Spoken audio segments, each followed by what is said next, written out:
Assalamualaikum warahmatullahi wabarakatuh. Ketemu lagi dengan saya Rizal Abdillah SPCMA di channel Rizal Abdillah Tub HD. Kebetulan sesi kuliah kali ini adalah tentang penelitian kualitatif.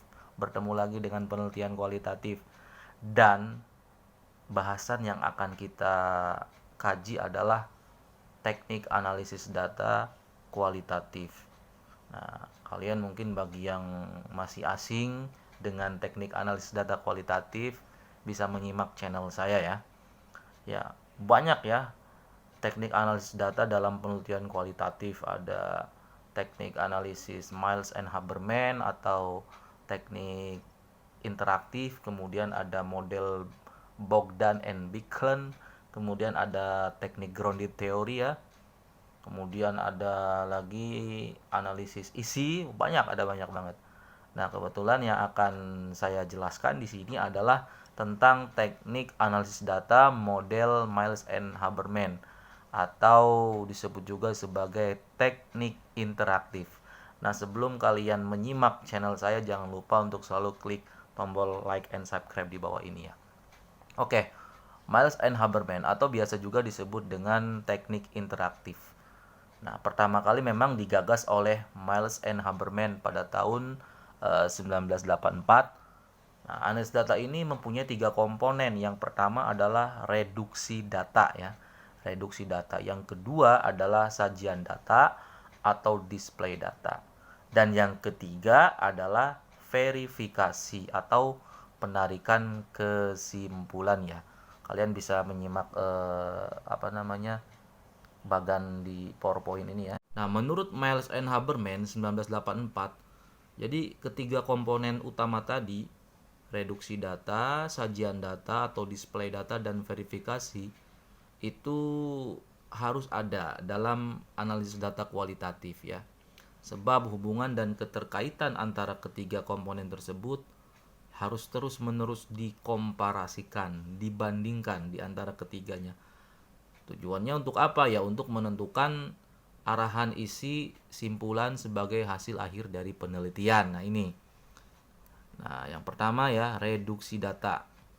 Jadi reduksi data itu tahapan awal ya, proses pemilihan atau seleksi, pemusatan perhatian atau pemfokusan ya, penyederhanaan dan pengabstraksian dari semua jenis informasi yang mendukung data penelitian yang diperoleh dan dicatat selama proses penggalian data di lapangan. Nah, proses reduksi ini biasanya dilakukan secara terus-menerus sepanjang penelitian masih berlangsung dan pelaksanaannya dimulai sejak peneliti memilih kasus yang akan dikaji. Jadi, uniknya penelitian kualitatif ini, kalian harus sudah melakukan analisis data.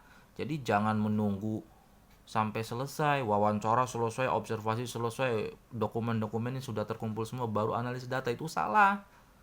Justru namanya kualitatif, saya kan sudah menjelaskan ya, yang digali itu adalah proses bukan hasil.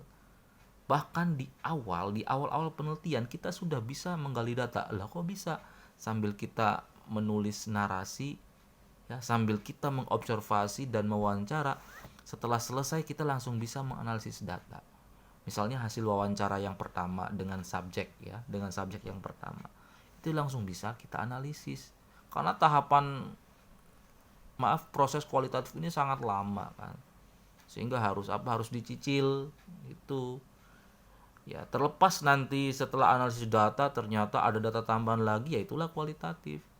Ya kan, fleksibel. Jadi mungkin udah wawancara dengan subjek, misalkan subjeknya ada 2, subjek 1 udah wawancara 3 kali, subjek 2 udah 2 kali misalnya, kemudian untuk informannya masing-masing udah 2 kali.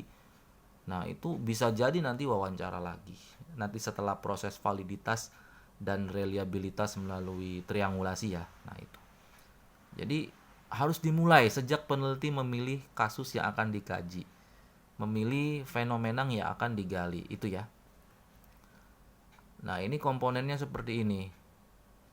Ya. Yang pertama, pengumpulan data. Ya. Setelah data terkumpul, otomatis kalau untuk dianalisis datanya memang mayoritas data dari hasil wawancara. Kan itu dari hasil wawancara, verbatim wawancara itu nanti dianalisis, direduksi. Nah, nanti untuk memperkuat data dari hasil wawancara setelah tema-tema kualitatif itu diperoleh, baru didukung oleh data observasi dan diperkuat oleh data dokumentasi, baik yang written dokumen tertulis, dan unwritten dokumen atau dokumen tidak tertulis. Nah, itu. Ini ya, pengumpulan data, kemudian reduksi data. Nah, dari reduksi kemudian penyajian data, dan terakhir kesimpulan. Nah, ini kalau melihat tanda panah, ya dari pengumpulan data jelas ya, reduksi, data direduksi, misalnya hasil dari wawancara. Nah, kemudian dari reduksi ke penyajian data. Nah, bisa saja dari penyajian data balik lagi ke reduksi data. Lah itu, karena ketiganya saling memiliki ketergantungan, kesinambungan. Nah, sekali lagi proses. Bisa jadi nanti data wawancara yang pertama dengan subjek pertama diperdalam lagi. Nanti ya melalui proses triangulasi. Kemudian tahapan yang ketiga penarikan kesimpulan, verifikasi. Sama, nanti bisa jadi balik lagi ke penyajian data. Bisa juga balik lagi ke reduksi, bahkan langsung dari penarikan bisa ke reduksi. Nah, ini. Ya kan? Bisa jadi nanti dari verifikasi balik lagi ke pengumpulan data. Ya kan? Digali lebih mendalam melalui proses triangulasi ya untuk melihat validitas dan reliabilitasnya, atau kalau di kualitatif kredibilitas dan dependabilitas, ya kan. Itu. Nah, jadi reduksi data ini pada dasarnya adalah langkah analisis data kualitatif yang tujuannya itu untuk menajamkan, ya, sebagaimana pisau diasah melalui proses penggalian data awal agar tajam, kemudian digolongkan, diarahkan, diperjelas, dan membuat fokus. Artinya apa? Membuang hal-hal yang kurang penting dan mengorganisasikan serta mengatur data sedemikian rupa sehingga apa? Narasi sajian data dapat dipahami dengan baik dan mengarah pada simpulan yang bisa dipertanggungjawabkan. Ini contohnya seperti ini. Nah, ini contoh analisis data Miles and Haberman.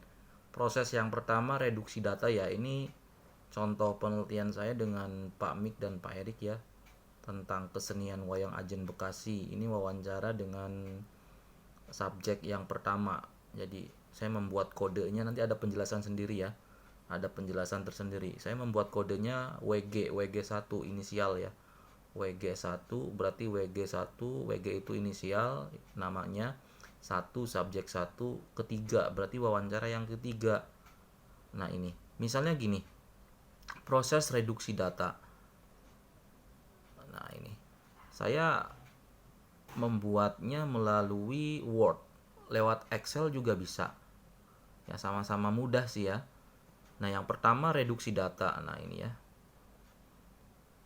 contohnya, ini pertanyaan dari kami ya, bagaimana pandangan Bapak mengenai hal yang kita tangkap dari artikel tersebut.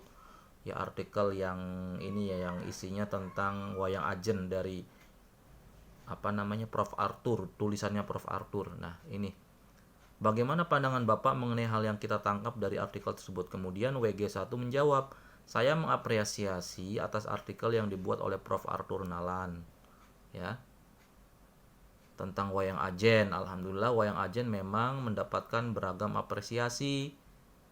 Bentuknya beragam, salah satu jadi bagian penelitian para akademisi. Secara keseluruhan, wayang ajen memang memiliki beragam sisi unik dan selalu adaptif dengan perkembangan zaman. Nah, pakemnya tetap mengacu pada wayang pada umumnya. Nah, proses pertama adalah reduksi data. Kita harus bisa memilah kata atau kalimat. Ya, bisa dalam bentuk kalimat, bisa dalam bentuk kata, misalnya satu kata atau dua kata, yang merepresentasikan, yang mendeskripsikan fenomena yang berkaitan dengan apa ya, yang kalian teliti. Karena penelitian saya tentang kesenian wayang ajen, berarti yang berkaitan dengan wayang ajen. Harus memilih sebelum kita mengkategorisasikan ya. Namanya reduksi itu kan mengurangi. Jadi bisa saja nih hal-hal yang kurang penting ini bisa dihapus. Tapi kalau untuk verbatimnya ini jangan dihapus. Nanti ini kan proses analisis data itu untuk melihat tema ya, tema-tema yang muncul. Nah, itu. Nah, coba ini saya garis merah dari apa namanya, dari sini ya. Tuh. Dari nanti ada pembahasan tentang coding dari baris ke-15, baris ke-15 sampai baris ke-20 ya, ini ya tuh. 15, 16, 17, 18, 19, 20. Nah, memilah, oh ini ada kalimat yang penting, wayang ajen memang mendapatkan beragam apresiasi. Bentuknya beragam, salah satunya jadi bagian penelitian para akademisi secara keseluruhan bla bla bla sampai ke pakemnya tetap mengacu pada wayang pada umumnya. Nah, untuk memudahkan kalian harus juga menyiapkan catatan khusus verbatim, atau kalau saya dulu catatan verbatim ada, catatan untuk analisis data ada. Misalnya wawancara 1 WG, oh di baris ke-15 sampai 20 ada kata-kata misalnya apa nih kira-kira? Oh, wayang ajen bentuknya beragam. Kemudian salah satu fokus kajiannya para akademisi, nah, misalnya. Oh, ada sisi uniknya juga. Kemudian adaptif dengan perkembangan zaman. Nah, pakemnya tetap mengacu pada wayang pada umumnya. Nah, ini namanya apa? Reduksi data. Nah, sekarang yang kedua adalah sajian data atau model data atau display data gitu. Jadi sajian data itu berkaitan dengan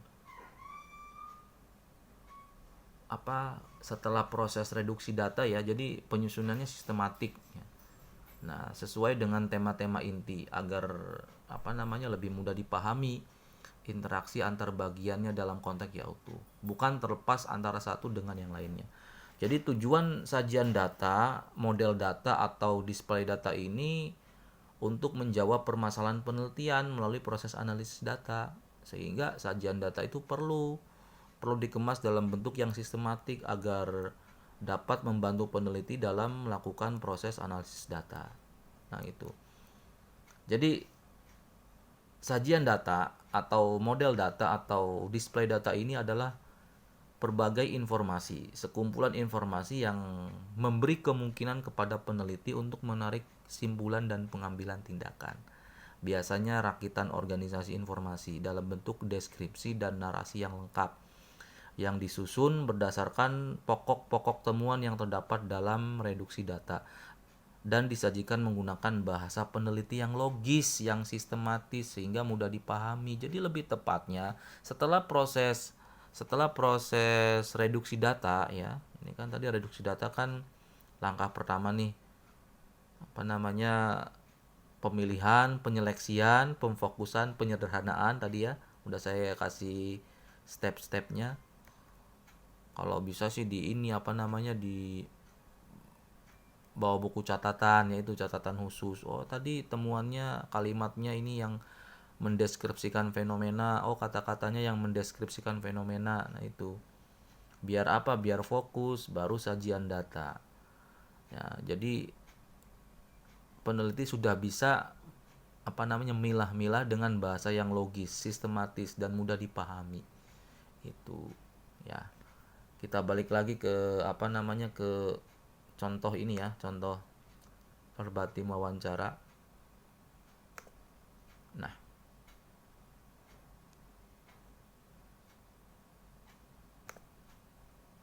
Nah, tadi kan reduksi data, kita memilah, kita apa namanya menyusun, kemudian apa namanya ya pokoknya memilah-milah, kemudian membuat kategorisasi. Nah, kategorisasinya apa? Ya ini muncullah ciri khas atau cengkok ya. Ya kan, memilah-milah, membuang hal-hal yang sekiranya tidak perlu. Nah, ini kan ada pakem, ada sisi unik, ada adaptif. Oh, itu kan ciri ya, berkaitan dengan ciri. Tulis di sini ciri khas wayang ajen gitu. Cengkok atau ciri khas wayang ajen ya kan. Nah, ini yang di baris keberapa nih? Di baris ke 28 sampai 32. Nah, nanti kalian akan saya ajarkan tentang cara membuat coding ya di sesi berikutnya ya. Cengkok ciri khas wayang ajen juga tertuang di baris ke 28 sampai 32. Ya kan, wayang ajen merekonstruksi suatu peristiwa yang disesuaikan dengan format kekinian. Oh, kekinian itu ciri khas. Suguhan yang bisa menghadirkan tafsir baru serta membaca tradisi dengan cara-cara modern sehingga menjadi sesuatu yang berbeda. Wah, ini ciri khas nih masuknya. Kemudian wayang ajen juga mengkolaborasikan atraksi kesenian daerah dengan digital. Nah, ini cengkok ciri khas. Nah, itu sajian data atau display data atau model data. Nah, ya. Balik lagi ke penjelasan. Nah, baru ya kan setelah data verbatim setelah dipilah-pilah kemudian dibuat sajian ya biar sistematis agar bisa menjadi tema-tema yang menarik ya kan, karena kan tema-temanya harus menarik, harus unik, sesuatu yang utuh, konteksnya utuh ya, bukan terlepas antara satu dengan lainnya sehingga menjadi tema yang sifatnya khusus. Nah, tujuannya untuk menjawab permasalahan penelitian. Baru yang terakhir adalah verifikasi, penarikan kesimpulan ya kan. Penarikan kesimpulan ini adalah bagian dari analisis interaktif, analisis Miles and Huberman yang terakhir. Jadi penafsiran terhadap hasil analisis data dan interpretasi data. Jadi penarikan kesimpulan ini salah satu kegiatan ya dalam bentuk konfigurasi yang utuh. Nah, verifikasi ini bisa juga dilakukan dengan mengulangi pengulangan langkah penelitian, yaitu dengan menelusuri kembali semua langkah penelitian yang telah dilakukan. Yaitu tadi sudah saya ulas ya, pemeriksaan data yang terkumpul dari lapangan, kemudian reduksi yang dibuat berdasarkan catatan lapangan, dan simpulan sementara yang bisa dirumuskan. Nah, nanti untuk menggali kredibilitas penelitian atau validitas penelitiannya ini ya, bisa balik lagi dari penarikan kesimpulan langkah, mungkin ke penyajian dulu deh, atau ke reduksi langsung, atau langsung ke pengumpulan datanya. Gini, wawancaranya kira-kira sudah cukup belum ya? Kayaknya ada sesuatu yang mengganjal nih, misalnya di wawancara yang kedua dengan subjek kedua misalnya. Digali lagi. Nah, inilah triangulasi nanti untuk melihat validitas atau kredibilitas data penelitian. Ya, gitu ya. Nah, ini contoh yang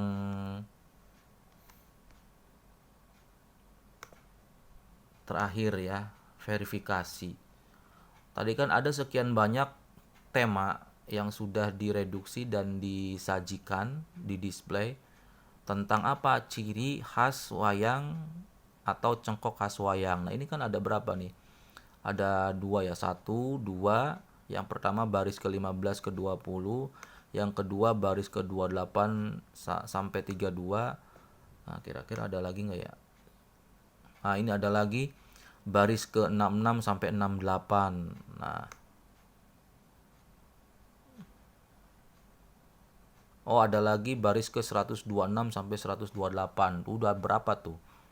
Ada 5 tema ya tentang ciri khas atau wayang ajen. Nah, nanti dalam membuat verifikasinya misalnya seperti ini. Oh, salah. Jadi cengkok atau ciri khas wayang ajen itu adalah misalnya yang pertama tadi meliputi sisi kreativitas si dalang ya. Kemudian dari segi esensi dari wayang ajen itu adaptif, bisa terus kolaboratif misalnya. Nah, itu verifikasi atau kesimpulan ya. Oke, bisa dipahami ya. Oke. Nah, itulah penjelasan dari saya tentang analisis data model Miles and Huberman ya. Kalau ada yang mau ditanyakan silakan kalian bisa tulis di kolom komentar. Nah, untuk selanjutnya saya akan mencoba menjelaskan tentang bagaimana tadi cara membuat coding, membuat kode-kode tadi ya dari hasil verbatim wawancara. Oh, ada WG1, ada kok barisnya harus seperti ini, nanti ada penjelasannya. Oke, saya kira itu saja yang bisa saya sampaikan. Kurang lebihnya mohon maaf. Wassalamualaikum warahmatullahi wabarakatuh.